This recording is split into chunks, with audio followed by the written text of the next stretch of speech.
चलिए देखोगे last class में हम लोग पढ़े थे अबाउट मैट्रिक्स यानी इंट्रोडक्शन ऑफ मैट्रिक्स। मैट्रिक्स क्या होता है, जनरल मैट्रिक्स क्या होता है, उसका ऑर्डर क्या होता है, हम लोग कोई गिवन ऑर्डर के अकॉर्डिंग अगर मैट्रिक्स का रिलेशन दिया है उसके अगर इसमें एलिमेंट्स का तो हम लोग कैसे लिखते हैं। आज हम लोग पढ़ेंगे टाइप्स ऑफ मैट्रिक्स या मैट्रिसेस। पहला टाइप है कि row matrix. A matrix having only one row is called row matrix. यानी ऐसा मैट्रिक्स जिसमें क्या होगा, एक सिंगल रो, रो का मतलब हॉरिजॉन्टल अरेंजमेंट होगा और कैसा होगा, ओनली वन होगा, है ना। जैसे एग्जांपल देखेंगे A 2 3 4 5। अब देखोगे इसका अगर ऑर्डर की बात करें तो आपको पता होना चाहिए कि रो कितना है, इसमें कॉलम कितना है। तो इसको हम लोग पहले क्या लिखते हैं, अगर ऑर्डर लिखना है तो सबसे पहले row number of row then number of column. इसका क्या होगा ऑर्डर 1/4। दूसरा भी एग्जांपल हो सकता है, मान लीजिए b होगा 2। देखो इसका ऑर्डर कितना है बाबू 1/1। हाँ, अब देखोगे सबसे पहले आपको ये देखना है कि उसमें केवल कितना रो होना चाहिए, 1 रो होना चाहिए। नंबर ऑफ कॉलम को नहीं डिफाइन कर रहे हम लोग, नंबर ऑफ किसके डिफाइन करें, रो को। सर रो मैट्रिक्स में कॉलम नहीं ना होता है। कॉलम हो कैसे हुआ कॉलम? कॉलम में कुछ एक ही अंक से कॉलम है। देखोगे हम लोग जो अरेंजमेंट में बात किए थे तो मैट्रिक्स को अगर हम लोग देखते हैं, ऑब्जर्व करते हैं तो दो वे से करते हैं, एक हॉरिजॉन्टल और एक वर्टिकली। तो वर्टिकली देखेंगे तो इसमें कॉलम जो है नंबर ऑफ कॉलम अलग अलग हो सकता है। अगर इधर से देखेंगे तो ये कॉलम ही तो है और क्या। अगर इसको आगे बढ़ाएंगे इसमें नंबर ऑफ रो कितना होगा 1 होगा, ये बाकी नंबर ऑफ कॉलम ही है क्योंकि मैट्रिक्स का ऑर्डर क्या होता है, रो बाय कॉलम। अब ये देखोगे इसमें कितना 1/1, तो 1 रो और 1 कॉलम। तो ये भी क्या कौन सा मैट्रिक्स हो गया, रो मैट्रिक्स ही होगा। कॉलम मैट्रिक्स ही होगा। तो हाँ ये तो आगे हम बात करेंगे ना। अभी दूसरा मैट्रिक्स में देखो जैसे कॉलम मैट्रिक्स की बात करें, देखो एक मैट्रिक्स कितने भी टाइप्स के मैट्रिक्स हो सकते हैं, बहुत सारे जैसे नाम देखोगे तो अलग अलग। अब जैसे एक नंबर की बात करें, 2 की बात करो, होल नंबर भी है, इंटीजर भी है, रेशनल नंबर। तो इसी तरह ऐसा नहीं है कि ये और भी टाइप्स के मैट्रिक्स हो सकते हैं, आगे हम लोग बात करेंगे। यूनिट मैट्रिक्स अलग, मतलब सिंगल मैट्रिक्स, मतलब यहाँ हम लोग को केवल किस चीज़ को माइंड करना है कि 1 रो होना चाहिए। तो एक रो है ना जी, तो बस ये रो मैट्रिक्स हो गया, क्लियर। अब ये कितने टाइप्स में मैट्रिक्स को डिफाइन करेगा ये तो आगे हम लोग देखेंगे। अभी जैसे कॉलम मैट्रिक्स की बात करें तो क्या होगा, मैट्रिक्स हैविंग क्या होगा, यहाँ क्या होगा केस, ओनली 1। क्या होगा, यहाँ रो 1 था, यहाँ क्या होगा कॉलम 1 होगा, इज कॉल्ड कॉलम मैट्रिक्स।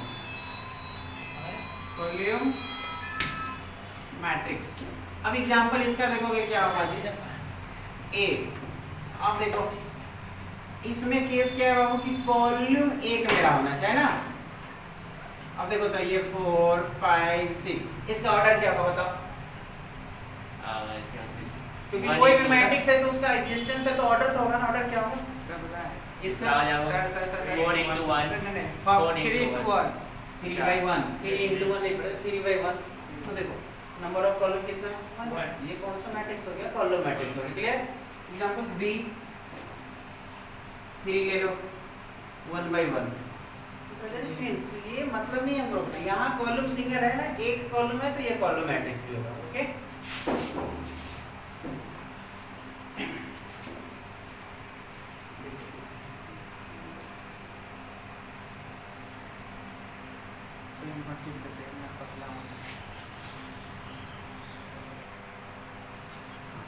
चलो नेक्स्ट टाइप क्या है, जीरो मैट्रिक्स। जीरो मैट्रिक्स में क्या है, a matrix whose each element will be zero.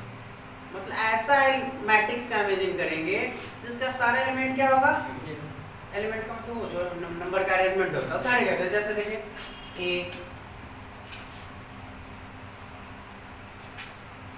B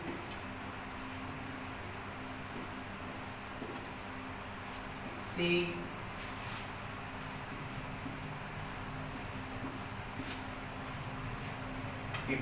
अब देखोगे यहाँ देखो जीरो मैट्रिक्स दैट मींस क्या होगा, सारा एलिमेंट क्या होना चाहिए, जीरो। अब ये नहीं मैटर करता कि भाई उसका ऑर्डर क्या है, तो जीरो मैट्रिक्स का ऑर्डर जो है नॉट डिफाइंडेबल होता है, मतलब डिफाइंडेबल नहीं होता, क्योंकि अब पूछेगा कि व्हाट इज द मतलब ऑर्डर ऑफ जीरो मैट्रिक्स, तो जीरो मैट्रिक्स का ऑर्डर को डिफाइन हम लोग नहीं कर सकते, अनडिफाइंड के बेस में कैसे करेंगे, क्योंकि अब देखो जीरो है। अब ये डिपेंड नहीं करता भाई कि ये किस मैट्रिक्स और किसी भी मैट्रिक्स को ये डिफाइन कर सकता है, ये अलग बात है, लेकिन अभी देखो सारा एलिमेंट जीरो है तो क्या करेंगे, जीरो मैट्रिक्स कहेंगे इसको, तो इसका ऑर्डर से हमको मतलब नहीं, इसका ऑर्डर कितना है अभी 1/2, इसका ऑर्डर कितना है 1/4, इसका ऑर्डर कितना है 2/3, तो इट से और भी हो सकते हैं ना, तो कोई भी ऑर्डर हो उससे मतलब नहीं, हमको केस क्या करना है कि सारा के सारा क्या होना चाहिए, एलिमेंट क्या होना चाहिए, जीरो होगा, तो उसको कौन सा मैट्रिक्स बोलेंगे हम लोग, जीरो मैट्रिक्स। नेक्स्ट देखिए हाँ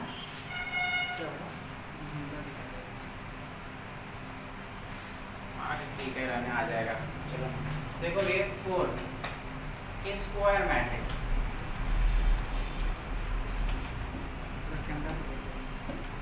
अब देखो ऐसा मैट्रिक्स स्क्वायर का मतलब क्या होता है, जिसका लेंथ और ब्रेथ इक्वल होगा, ऐसा रेक्टेंगल, तो यहाँ लेंथ और ब्रेथ का काम कौन कर रहा है, ये रेक्टेंगुलर अरेंजमेंट क्यों है, तो कोई भी रेक्टेंगल स्क्वायर कब बन जाता है, जब लेंथ और उसके ब्रेथ दोनों इक्वल हो, यहाँ लेंथ का और ब्रेथ का काम थोड़ा अलग अलग है, समझने के लिए हम लेंथ को कह सकते हो और ब्रेथ को वॉल्यूम के सेंस में कह सकते हैं ना, तो मैट्रिक्स क्या होगा, होल रो columns यानी number of rows and columns क्या होगा are equal, मतलब number of row किसके इक्वल टू होना चाहिए, number of column के इक्वल हो जाएगा, m इक्वल टू n के सेंस में होगा। एग्जांपल की बात करें हम लोग तो देखो a b c d e f अभी तक नहीं है, अब हो जाएगा g h और i। अब देखो इसका ऑर्डर कितना है 3/3, अब इसको हम लोग रीड क्या करते हैं, स्क्वायर मैट्रिक्स ऑफ ऑर्डर 3 भी बोलते हैं इसको, स्क्वायर मैट्रिक्स ऑफ ऑर्डर 3 का मतलब 3/3 होगा, क्योंकि दोनों का 3 होता है, तो स्क्वायर मैट्रिक्स जैसे कहेगा इसका मतलब 3/3 होगा, ठीक है। अब कहेगा construct a matrix of square matrix of order n, का मतलब क्या होगा, नंबर ऑफ कॉलम n होगा, नंबर ऑफ रो भी n होगा, क्लियर। दूसरा एग्जांपल 4 5 6 2, देखिए 2/2 हो गया, number of row equal to क्या हो गया, नंबर ऑफ कॉलम हो गया, तो कौन सा मैट्रिक्स हो गया, स्क्वायर मैट्रिक्स हो गया। चलिए लिखिए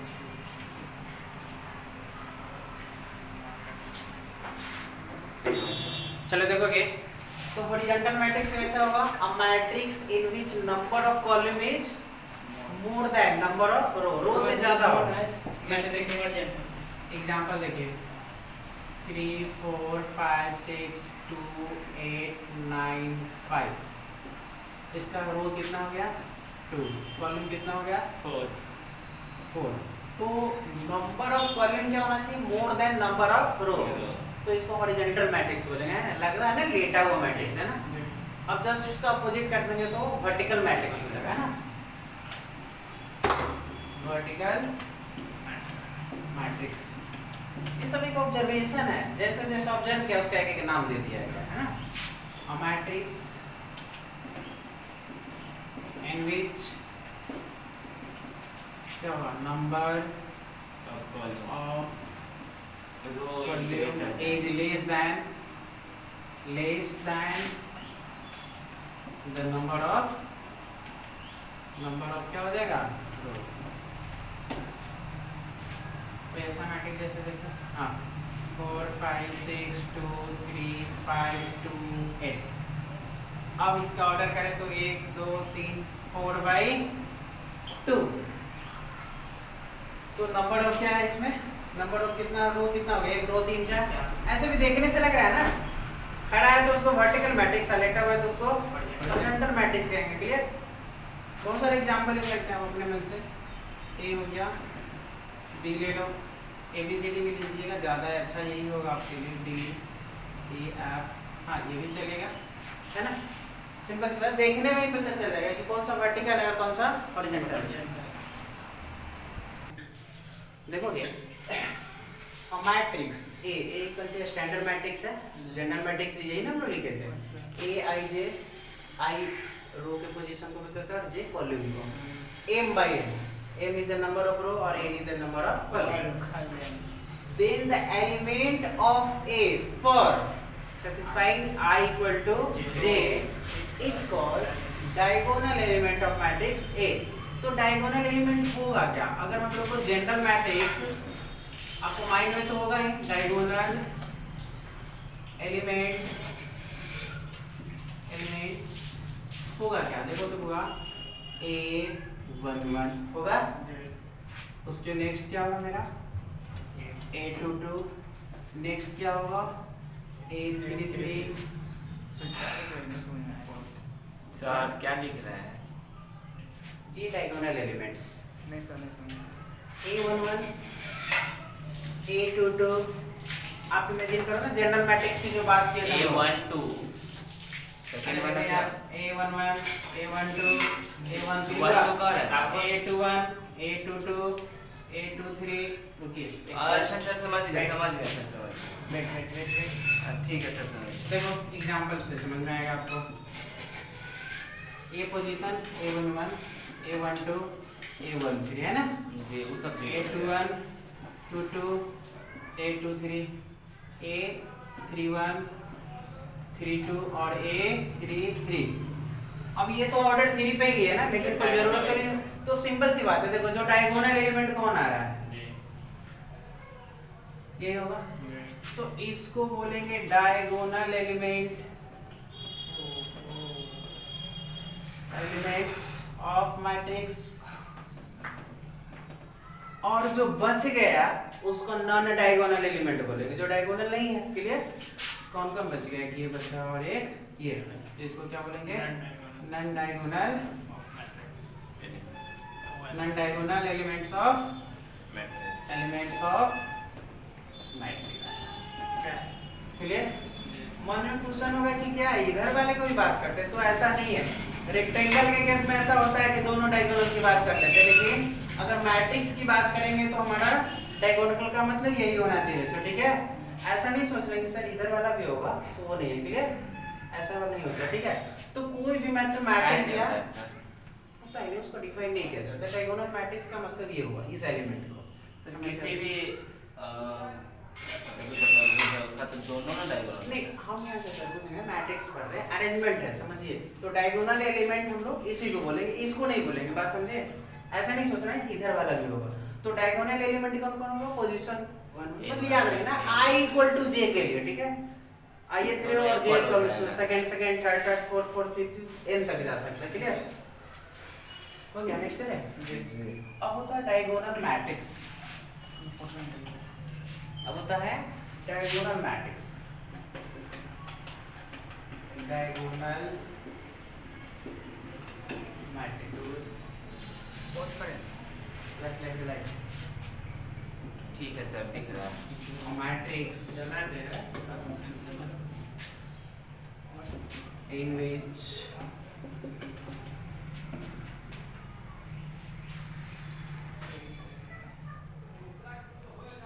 non-diagonal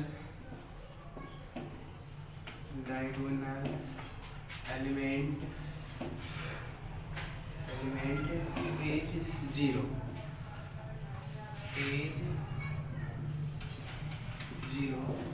is called diagonal matrix. Diagonal matrix देखोगे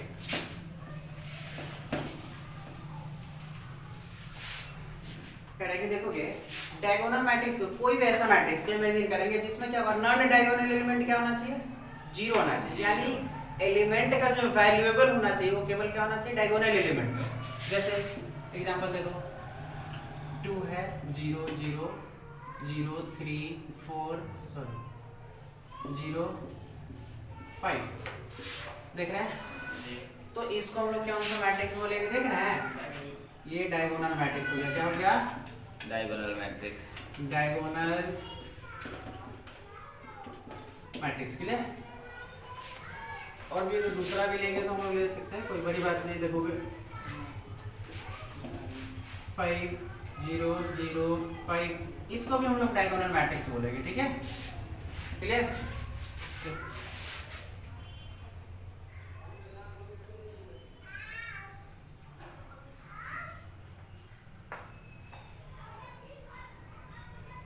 हो गया। अब आता है नेक्स्ट मेरा स्केलर मैट्रिक्स। ठीक है क्या? स्केलर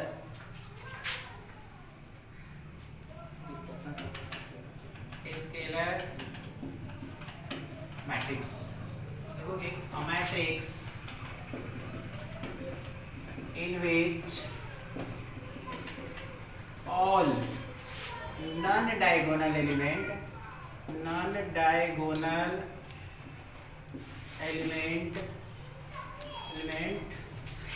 are 0 and diagonal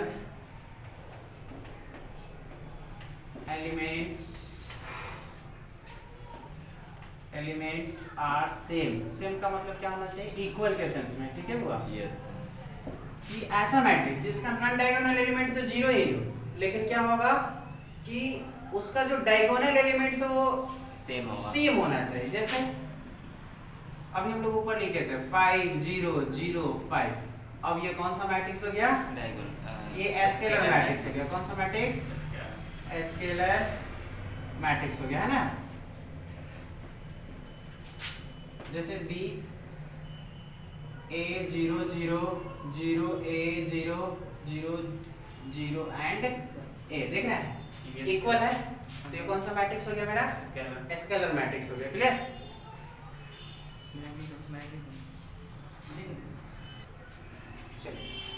तो यूनिट मैट्रिक्स क्या होगा? अ मैट्रिक्स इन विच क्या होगा? All non diagonal elements are 0 but diagonal elements में 1 होना चाहिए। अभी हम लोग देखें ना, जैसे देखिए एग्जांपल कि अगर मानते हम लोग 5 है 0 है 0 है एंड 5 है, तो ये तो फिर हमारा स्केलर मैट्रिक्स होगा। लेकिन अगर इसी को हमको यूनिट मैट्रिक्स बनाना था, क्या होना चाहिए? 1 होना चाहिए। ठीक है? यूनिट मैट्रिक्स को हम लोग I से भी रिप्रेजेंट करते हैं। I3 मतलब unit matrix of order 3। I2 का मतलब क्या होगा? Unit matrix of order 2। वो आप देख लेंगे जब भी बात आएगी, आगे आपको पढ़ना है एडजॉइंट मैट्रिक्स इनवर्स, तो उसमें जरूरत होगा आपको। ठीक है? B मान लो I3 का मतलब क्या होगा? 1 0 0 हो गया, 0 1 0 0 0 एंड 1, मतलब unit matrix of order 3। Clear? Next है कंपैरेबल मैट्रिक्स।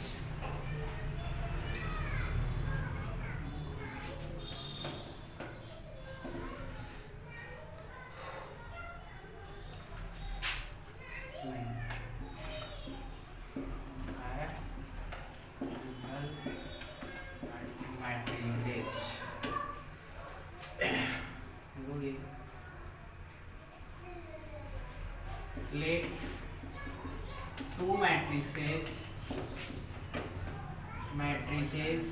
A, या रहने दीजिए, ऐसे लिखते हैं।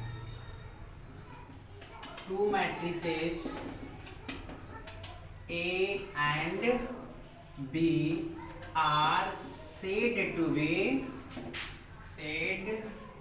be comparable if number of row of A, एक क्या होगा? Number of row of A equal होगा नंबर ऑफ रो ऑफ क्या होगा? B, और दूसरा number of column of A equal होगा नंबर ऑफ कॉलम्स ऑफ क्या होगा? B। मतलब क्या होगा कि देखिए हुआ कंपैरेबल का मतलब सिंपल क्या कहते हैं? सेम ऑर्डर का टू मैट्रिक्स। क्लियर ना? यानी हम लोग दोनों को मिलाकर क्या कर सकते हैं? हम लोग matrices of same order of same या इक्वल ऑर्डर, मतलब ऐसा मैट्रिक्स है जिसका ऑर्डर क्या होगा, सेम होगा। तो सेम ऑर्डर होगा तो सबको हम लोग क्या बोलेंगे, कंपेरेबल मैट्रिक्स बोलेंगे। क्या बोलेंगे, कंपेरेबल मैट्रिक्स हो गया, ठीक है। अब उसी का जब एलिमेंट इक्वल हो जाएगा तो फिर वो इक्वल मैट्रिक्स हो जाता है, ठीक है। तो कंपेरेबल मैट्रिक्स का मतलब क्या होगा कि number of row number of column के इक्वल। जैसे देखो ए एग्जांपल की अगर हम लोग बात कर लेते हैं, छोटा सा ही ले लेंगे, ए ले लेते हैं 2 3 4 5 6 7, ओके। इसका ऑर्डर कितना हो जाएगा, 2 अब बी ले लेते हैं, तो दूसरा मैट्रिक्स को कंपेरेबल होने के लिए ऑर्डर क्या होना चाहिए, 2/3 हो। एलिमेंट अलग हो, उससे मैटर नहीं करता हमको। मान लीजिए ए लिख दिया, 5 लिख दिया, 6 लिख दिया, 3 है, 2 है, 4 है, इससे मतलब नहीं। ऑर्डर कितना है इसका, 2/3। तो देख रहे हैं number of row number of column सब दोनों एक दूसरे के इक्वल है। ये दोनों कौन सा हो गया, कंपेरेबल मैट्रिक्स हो गया। कौन सा मैट्रिक्स हो गया, कंपेरेबल हो गया। अब एक लास्ट है, लिख दिए ऊपर का इक्वल, हाँ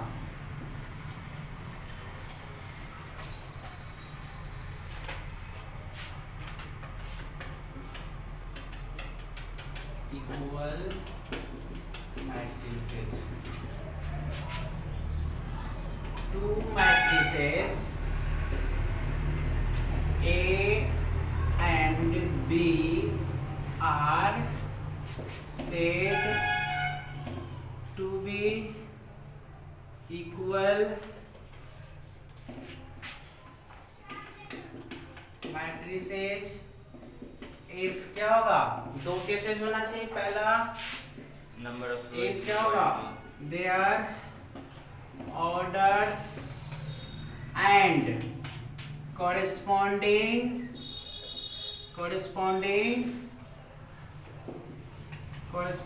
elements are, हाँ corresponding elements, हाँ आज सेम कहो इक्वल कहो, बात वही होगा।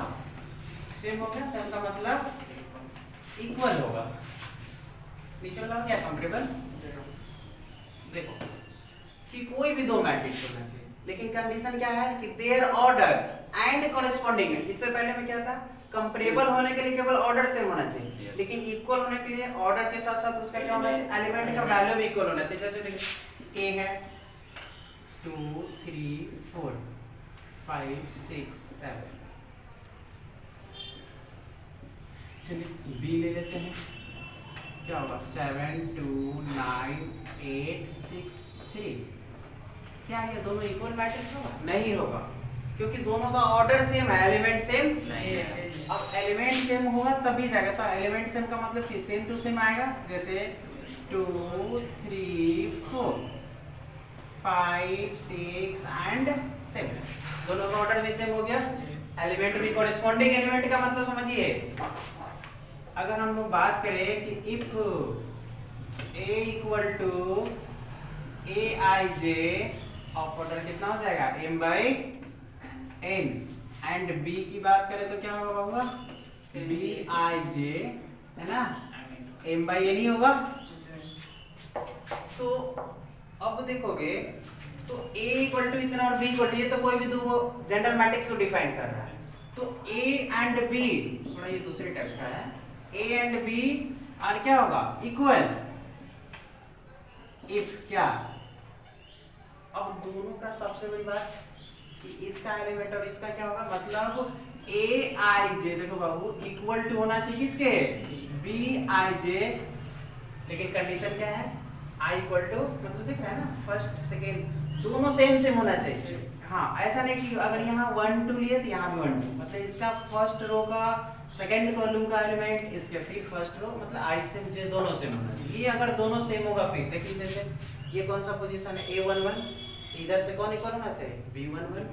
अगर हम लोग करेंगे कि भाई a23 तो a237, तो फिर b23, मतलब कोरेस्पॉन्डिंग एलिमेंट इक्वल होना चाहिए। क्लियर, कोरेस्पॉन्डिंग एलिमेंट इक्वल होगा तो दोनों क्या हो जाएगा, वो इक्वल मैट्रिसेस होगा। इससे क्वेश्चन आता है, इसी से क्वेश्चन आता है, देखिएगा क्या क्वेश्चन होगा, देख लीजिए लास्ट है क्वेश्चन क्या होगा, if a and b are equal matrices then find क्या आपसे पूछेगा, कुछ भी दे देगा, x y z and matrices are given. Matrices क्या दे दिया बाबा, 2 दे दिया, 4 दे दिया, 3 दे दिया, 2 दे दिया मान लीजिए, और b दे देगा x है, y है, z है और 2 है। अब देखो क्वेश्चन पूछ दिया हमसे x y y 4 z तो 3 since a equal to b तो x equal to 2 y equal to 4 z equal to 3। इस तरह से क्वेश्चन जो भी होगा हम लोग बना लेंगे। क्लियर? तो आपका क्या होगा, टाइप्स ऑफ मैट्रिक्स खत्म हो गया। कल हम लोग इस पर एडिशन सब्ट्रैक्शन वगैरह पढ़ेंगे।